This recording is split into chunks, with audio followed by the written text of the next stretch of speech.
किसी को बुढ़ापा पेंशन मिली, किसी के हेल्थ कार्ड बने, हर आदमी को कोई न कोई घर में बैठे लाभ मिला है। प्रशासन के अधिकारियों ने पूरा सहयोग दिया।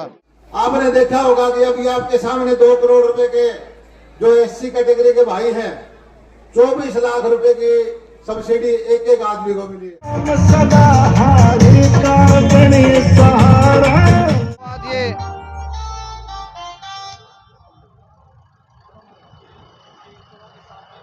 आपको दिखा रहे हैं मालाओं से स्वागत करते हुए माननीय कृषि मंत्री जेपी दलाल का। जिले की अतिरिक्त उपायुक्त मैडम अनुपमा अंजलि जी, आपके यहाँ के जुझारू मेहनती देवेंद्र फडणवीस, अजित पवार जी,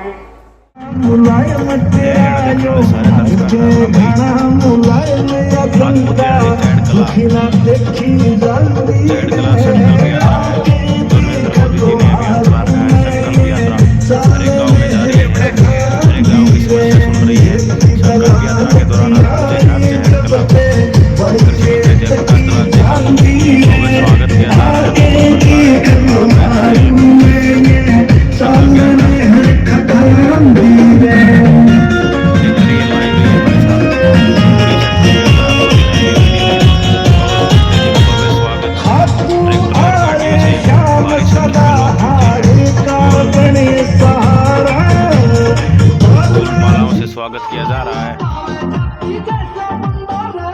भारी संख्या में ट्रैक्टर देखने को मिल रहे हैं। आप देख रहे हैं जो ट्रैक्टरों की लंबी कतार है और उनका स्वागत किया जा रहा है फूल मालाओं के द्वारा। और इनकी भीड़ आप देख रहे हैं कितनी जनसंख्या में लोग जुड़े हुए हैं। तो आज ये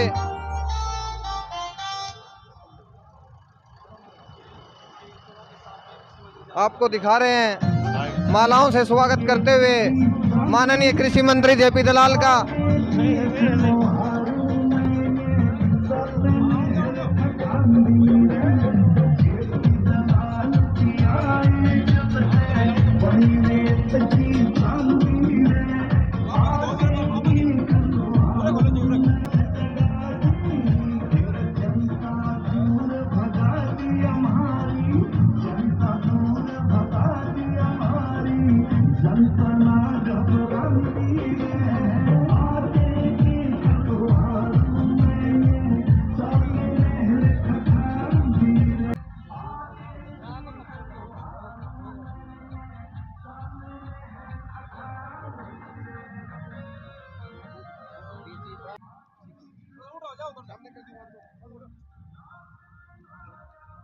श्री जेपी दलाल जी अपने हाथों से गौ माता को गुड़ खिलाते हुए चैहड़ कला गौशाला में श्री जेपी दलाल जी अपने हाथों से गौ माता को गुड़ खिला रहे हैं।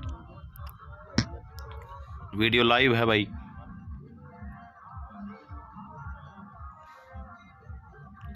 अपने हाथों से गौ माता को गुड़ खिला रहे हैं।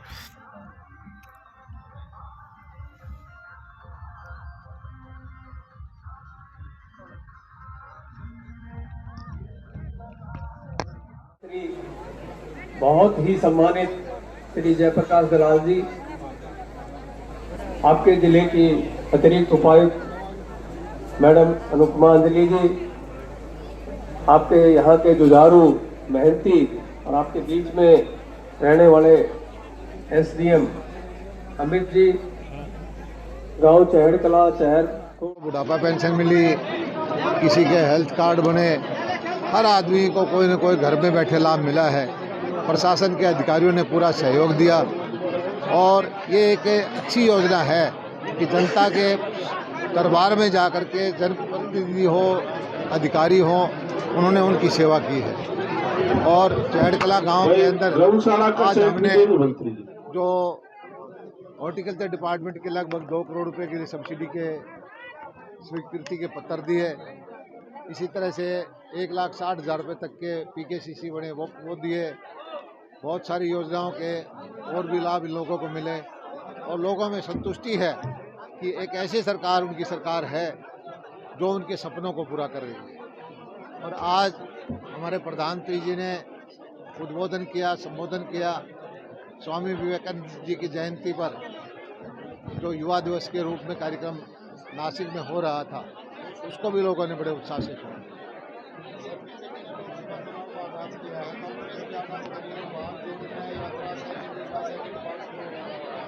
चुनाव का वक्त आ गया है, जनता के दरबार में सब लोग जाएंगे। हम तो हर वक्त जनता के दरबार में रहते हैं और कुछ मौसमी पार्टियां हैं जो चुनाव के वक्त ही जनता के दरबार में जाते हैं। अब जनता जनार्दन को फैसला करना है कि किसको वो आशीर्वाद दे।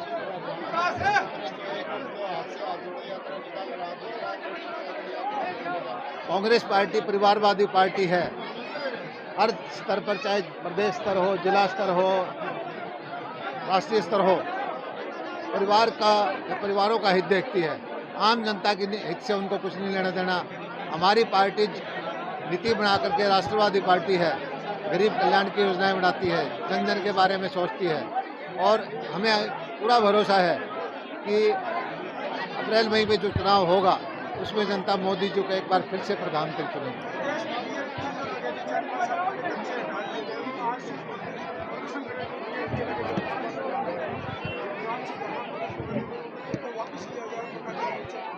जो भी किसी की समस्या होगी उसका समाधान हम करेंगे, चाहे कोई वर्ग हो समाज का, उसकी समस्याओं का हम समाधान करने के लिए तैयार हैं।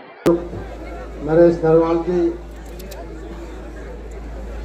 एडीसी मैडम अनुपमा अंजलि जी, हमारे एसडीएम साहब, गांव के सरपंच साहब, जिला परिषद की चेयरपर्सन अनीता मलिक, बहुत सारे जिला परिषद के सदस्य, आसपास के आए हुए सारे सम्मानित बुजुर्गों, नौजवान साथियों, प्यारे भाइयों,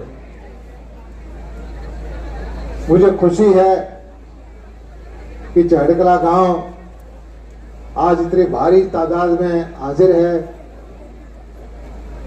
और ये जो कार्यक्रम है प्रधानमंत्री जी ने चलाया था कि गांव-गांव में जाकर के लोगों की समस्याओं का समाधान करें, सरकार की नीतियां बताएं और खास करके जो कमजोर तबका है, किसी की बुढ़ापा पेंशन, किसी का पीला कार्ड में समस्या, किसी को सिलेंडर नहीं मिला, किसी को जाति प्रमाण पत्र या किसी को कोई बीमारी है तो डॉक्टर देख ले, ये एक अच्छी योजना चलाई है और पूरे देश भर में ये गाड़ियां हमने भेजी हैं। और लोकतंत्र के लिए, लोकतांत्रिक व्यवस्था के लिए बार बार हम बताते हैं कि जनता मालिक है और हम चाहे प्रशासनिक अमला हो, चुने हुए प्रतिनिधि हो, मंत्री हो, एमएलए हो, सब आपकी सेवा में लगे रहना चाहिए। और ये भारतीय जनता पार्टी की सरकार है, इसने कोशिश की है कि बिल्कुल लोकतंत्र में जो होना चाहिए वही काम करे। हमारे आज से पहले 10-12 साल आपने देखा होगा,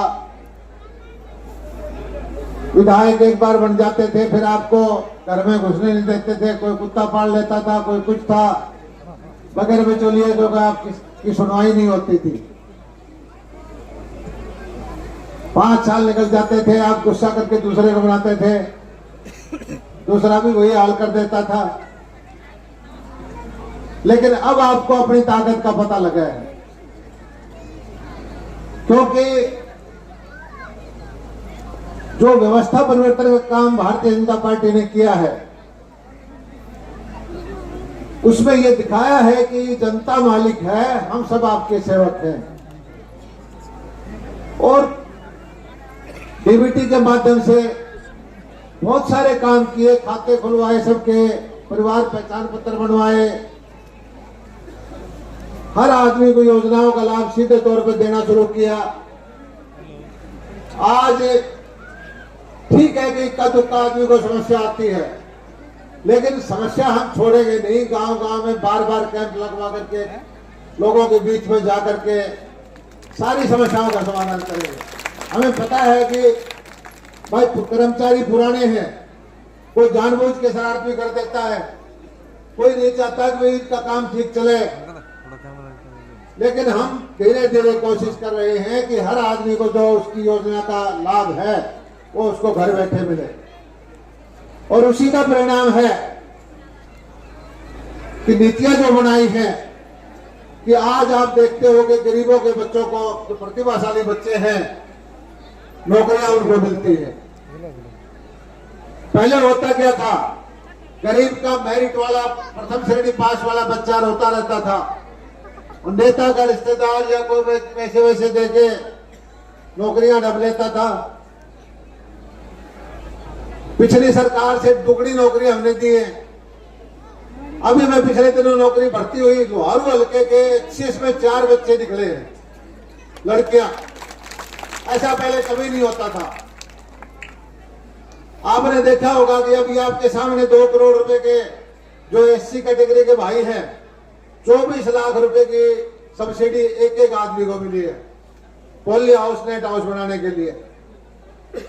योजनाएं तो पहले भी थी, लेकिन इन तक पैसा नहीं पहुंचने देते थे, पैसा कहीं और जाता था। चाहे सिलेंडर देने की बात हो या पशुधन क्रेडिट कार्ड बनाने की बात हो, पेंशन देने की बात हो, अब धीरे धीरे करके लोगों को पता लग गया कि हमारी ताकत क्या है और उसका फायदा उठाने लग गए लोग। कुछ लोग हैं भाई थोड़े बहुत अभी वो चाहते हैं कि पुरानी वाली व्यवस्थाएं, कई लोग कह देते हैं कि भाई हमें पुरानी सरकार पसंद है क्योंकि हमारी उसमें चलती है, हमारी नौकरी मिल जाएगी। वो नौकरी भाई आपकी खाएंगे। पुरानी सरकार में हमें याद है, रोहतक से जब आते थे भिवानी का पता लग जाता था कि हमारी सड़क जो है रोहतक से आती थी 4 लेन, भिवानी आते 2 लेन हो जाती थी। पुरानी सरकार हमें याद है 30 साल तक इस लोहारों का पानी कोई और ले जाता था।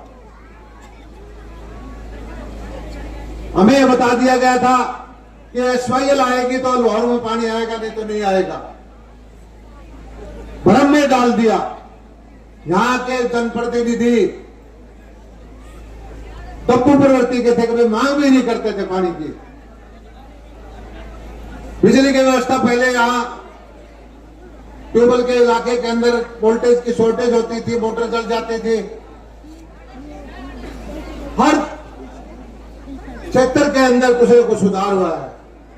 गांव के अंदर 24 घंटे बिजली है, हिस्से का नहरों में पानी है, किसान को बीमे की राशि है, पशुधन क्रेडिट कार्ड बनवाए हमने, पशुओं का बीमा करवाया। अभी हमने एक योजना और चलाई है, अगले हफ्ते 10 दिन के अंदर डॉक्टर होगा, पशु का वैन के अंदर दवाई होगी, कंपाउंडर होगा और 1 नंबर देंगे। जिस तरह पुलिस का 1 नंबर है, तुरंत पुलिस आ जाती है, इसी तरह से किसी का पशु बीमार होगा तो डॉक्टर 15 मिनट में 20 मिनट में आपके घर पहुंचेगा। कोशिश ये है कि जमींदार का, किसान का जोखिम फ्री करे। जिस तरह से बीमा का पैसा, ऐसे पशुओं का बीमे का पैसा दिलवाया है। और आने वाले वक्त में यहां पर आपको पता है कि गोकुलपुरा के अंदर यूनिवर्सिटी का बाजरे का सेंटर, करकड़ी बाउनाली में महाराणा प्रताप यूनिवर्सिटी का सेंटर, गिगड़ांव में इजराइल वाली विधि का सेंटर, उत्तर भारत का सबसे बड़ा सेंटर बच्ची का गरबा गांव में, लुवास का सेंटर बहल में, वीटा प्लांट सलेमपुर में, जो भी किसान से संबंधित चीज है वो लोहारू के अंदर वो काम हुए हैं। और मैं धन्यवाद करता हूं मुख्यमंत्री मनोहर लाल जी का। ये सही है कि हरियाणा के 90 के 90 हल्के हैं, 3,900 करोड़ रुपए से ज्यादा हमारे यहाँ मंजूर हुआ है। 2,500 करोड़ रुपए लग लिया और 1,400 करोड़ के काम चल रहे हैं। और इसके गांव गांव में जाके देखो, छोटी छोटी गली के लिए मैं देखता था कि यहाँ 1 लाख की गली, 2 लाख की गली, उसमें पत्थर लगा रखे एमएलए ने, पुराने ने। हमने यहाँ सैकड़ों नहरों बनवाई, सैकड़ों सड़कें बनवाई, बड़े बड़े प्रोजेक्ट बनवाए। कभी ये कोशिश नहीं की पत्थर लगवाने हैं। पत्थर आदमी के दिल में लगता है भाई। मैं तो एक ही चीज कहता हूं कि मेरा इलाका हरियाणा का नंबर 1 इलाका हो।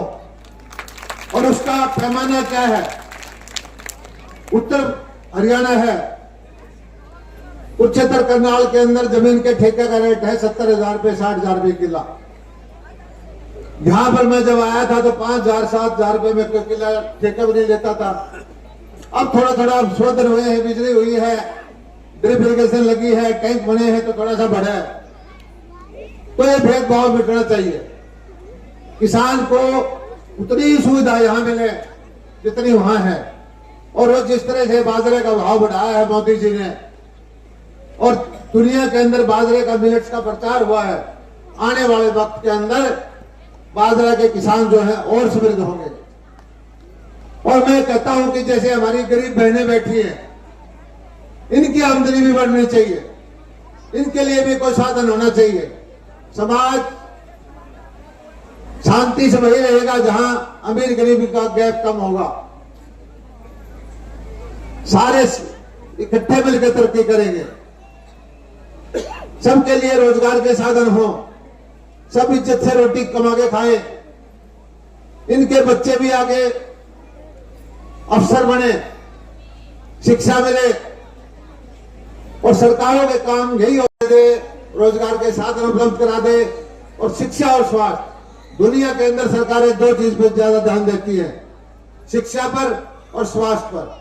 स्वास्थ्य के क्षेत्र में जो ग्रामीण इलाका है, मुझे अच्छी तरह से पता है कि एक बीमारी किसी को आ जाए, बच्चा लेके जाए, बूढ़े को लेके जाए, 2 लाख 3 लाख रुपए का बिल आ जाता था प्राइवेट अस्पताल के अंदर। कर्जा ला 2 रुपए सैकड़ा महीने का, 1.5 रुपए सैकड़े का अंगूठा लगाना पड़ता था। 5-5 10 साल तक उसके बच्चे कर्जे में दबे रहते थे, जिंदगी बर्बाद हो जाती थी। या तो घर का सुरक्षित हो जाता था और बच के आता था तो बच्चों का जीना दूर हो जाता था। ये 5 लाख रुपए तक का आयुष्मान कार्ड बनवा करके मैं कहता हूं बहुत बड़ा काम नरेंद्र मोदी जी ने किया है। इसी तरह से किसानों के लिए फसल का बीमा ले जाकर के इतना दुनिया भर का प्रचार करते थे, बीमा से किसान को नुकसान हो जाएगा। लेकिन हमारे क्षेत्र के किसान हमेशा ये देखते रहते, रात को भी उठ के फोन देखते रहते हैं कि घंटी बजी कि नहीं बजी, टन बोला कि नहीं बोला।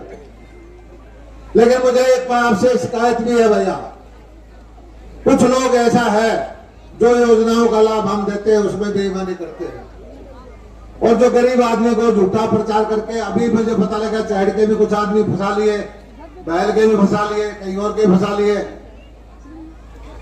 सरकार के साथ जो बेईमानी करेगा आज नहीं तो कल पकड़ में जरूर आएगा। ऐसे लोगों का साथ ना दे भाई। अब मुझे बहुत सारे लोग मिले जी, हमारे तो को लोग बता लिया, हमें पता नहीं था कि ऐसे बेईमानी में हमें पकड़े जाएंगे। अब मैं मुख्यमंत्री जी से बात करूंगा कि भाई जिसने एक बार बेईमानी कर रखी है उसको पैसे जमा करा के मुकदमे से पीछा छुड़वाओ उनका, और असली जो आदमी है उसको पकड़वाओ जो किंग पिन है। लेकिन मैं आपसे हाथ जोड़ के प्रार्थना करता हूं भाई, बेईमानी की तरफ ध्यान ना करो। अब मुझे संकट यह हो गया कि इस बार जो बाजरे का पैसा डालना था उसमें भी बहुत बड़ा घपला कर रखा है, और जिसको मिलना चाहिए था उसका पैसा हमने रोकना पड़ गया। क्योंकि अगर वो पैसा डाल दिया ज्यादा घपला हो गया तो फिर हम भी फंस जाएंगे। यहां टेक्नोलॉजी में सीएससी वाले कई कुछ भाई ऐसे हैं जो बेईमानी करते हैं। अभी मैं ये गांव था, कौन सा डीसी साहब जो 300 आदमी एक ही गांव के मुकदमे में मांगे, ना जो शहीदों वाला गांव, रोहनाथ गांव के कल परसों आए बोले जी 300 हम फंस रहे हैं। मैंने कहा क्या हुआ? बोले एक आदमपुर हल्के का आया था और हमारे सब के 20-20 हजार रुपए कल खाता में डलवा के कटवा ले गया। सारा गांव मुकदमे में फंस रहा है। तो इन चीजों से सावधान रहो भाई, अपना हक का पैसा छोड़ो मत और बेईमानी का करो मत। सरकार पूरी कोशिश कर रही है कि इन बेईमानी से लड़ाई लड़े, लेकिन जनता का सहयोग इसमें बहुत जरूरी है। कुछ लोग जो टेक्नोलॉजी का माध्यम से किसी और माध्यम से बेईमानी करते हैं, लेकिन बेईमानी कोई हल्के में आपका विधायक छोड़ेगा नहीं, देर हो सकती है, किसी को बख्शा नहीं जाएगा। किसान का हक जो खाता है उसको छोड़ना भी नहीं चाहिए। और भाई मैं तो एक ही चीज कहता हूं, जो कलम की ताकत है लोहारू वालों की, चैड़ वालों की दी हुई है। कोई गलतफहमी नहीं है हमें। आपकी दी हुई ताकत, आपकी दी हुई कलम आपके ऊपर चला रहे हैं। जो भी योजना देके आए हैं इसमें कोई घर से नहीं, हमने आपके सरकार की योजनाएं हैं। लेकिन एक चीज का ध्यान रखना, अब चुनाव का समय आ गया लोकसभा का। आप ध्यान करो 2014 से पहले क्या माहौल होता था। ये चैड़ में फौजियों की वीरों का काम है। नवाब से भी आप लड़े हो। कश्मीर के अंदर जब हमारे फौजी भाई वर्दी में पत्थर मारे जाते थे, नीचे गर्दन करके हथियार होते हुए भी आ जाते थे। ये कांग्रेस वाले लोग कहते थे धारा 370 समाप्त हो जाएगी, खून के नदियां बह जाएगी, बम ब्लास्ट होते थे। आज जहां भी बात होती है भारत की बात होती है। किसी की हिम्मत नहीं है जो भारत की बात को मोड़ दे। युद्ध के अंदर भी, यूक्रेन और रूस के युद्ध के अंदर लड़ाई बंद करके 25,000 बच्चे हमारे निकले। आज पाकिस्तान में भुखमरी फैली हुई है। बात पाकिस्तान करता था कि भारत वाले कश्मीर को वहां मिलाएंगे। आज वहां वाले कश्मीर वाले लोग कहते हैं कि हमें भारत में मिलना है। पहली बार हम देख रहे हैं भारत के दुश्मन, चाहे वो अमेरिका में हो, चाहे कनाडा में हो, चाहे पाकिस्तान में हो, खबर आती है कोई जहर खा के मर गया, कोई गोली खा के मर गया। ये पहली बार हो रहा है तो उनके घर में जाके मार के आते हैं। वो यहां बम ब्लास्ट करने नहीं आते, उनका इलाज वहां जहां बैठे वही हो रहा है। यह आपके वोट की ताकत है। लोगों, गलती नहीं करनी है। हमें एक बार मोदी जी की फिर जरूरत है अगले 5 साल के लिए। ये लोग गठबंधन बना रहे हैं और ये कहते हैं कि भाई मोदी जी को रोकना है। ये कभी ये नहीं कहते कि गरीबों के लिए क्या करना है। विपक्षी पार्टियां, कांग्रेस वाले ये नहीं कहते किसानों के लिए क्या करना है। एक काम कहते हैं कि मोदी जी को रोकना है, जैसे मर्जी रोको, एक हो जाओ। लेकिन मोदी जी इन लोगों के दिल में है, माताओं बहनों के दिल में बैठे हैं। इनके रोकने से नहीं रुकेगा। भारत का परचम दुनिया के अंदर लहराएगा। आज सारी दुनिया मांगती है कि सबसे तेज गति से अर्थव्यवस्था को चल रही है तो भारत की अर्थव्यवस्था है। और आने वाले वक्त में मैं कहता हूं भारत की ताकत इतनी बढ़ जाएगी कि दुनिया के देशों को बॉर्डर खोलने पड़ेंगे। हमारे युवाओं को रोजगार की जरूरत वहां बुला के देंगे। जिस तरह से WTO साइन कर रखा है कि भाई एक दूसरे को बाध्यता ला रखी है, हमारे देश की ताकत बढ़ेगी तो हमारे युवाओं के लिए भी सारे दुनिया के जो विकसित देश है वो बॉर्डर खोलेंगे। एक यही तरीका है। तो मैं आप लोगों से प्रार्थना करता हूं कि अप्रैल में चुनाव शुरू हो जाएंगे। जिस तरह से आपने 2 बार मोदी जी को आशीर्वाद दिया है, एक बार फिर मोदी जी को आशीर्वाद देना है। और जो सेवा आपकी से मेरे से बन सकेगी मैं आपकी सेवा करता रहूंगा। जो मान सम्मान दिया चैड़ ने, जो स्वागत किया है, सिर झुका के आपको नमन करता हूं, माताओं को, बहनों को, भाइयों को। और भाई मैं तो एक चीज बताता हूं, जिसने वोट दिया उसका भला, नहीं दिया उसका भी भला। कोई वोट्स की राजनीति नहीं करता, कोई भेदभाव नहीं करता, कोई थाना तहसील नहीं करता। मैं तो एक ही चीज कहता हूं भाई कि जो सेवा करवा सकते हो करवाओ। ये कलम आपकी दी हुई है, इस कलम से जो फायदा उठा सकते हो उठाओ। इतनी बात कह के मैं आपका बहुत बहुत शुक्रिया करता हूँ। और ये गौशाला के में गौशाला की चेक तो ले आओ भाई। डीडी कल 3-4 दिन से गौशाला में बहुत सारा पैसा दिया था, यहाँ की गौशाला का भी चेक होगा। 20 लाख रुपया हुई तो मारते। गाय तो तुम बोले रहो 20 लाख तो गाय बढ़ाओ भाई ने ऐसे। अच्छा भाई मैं पैसे खुद में कमी नहीं छोड़ूंगा। 11 लाख तो आज देके जाता हूँ, गाय बढ़ाओ भाई थोड़ी। जब मैं बताऊँ हिंदू धर्म में, हमारी संस्कृति में गौ सेवा से बड़ा कोई काम नहीं। गौ माता किसी का रखते नहीं, थोड़े से बढ़ाओ। ये तो आपको ही फायदा है, इसको थोड़ा सा और ज्यादा बढ़ाओ। ये पैसा मैं भिजवा दूंगा, जो गौ सेवा का पैसा वो अलग से आ जाएगा। बहुत बहुत धन्यवाद। जय हिंद, जय भारत।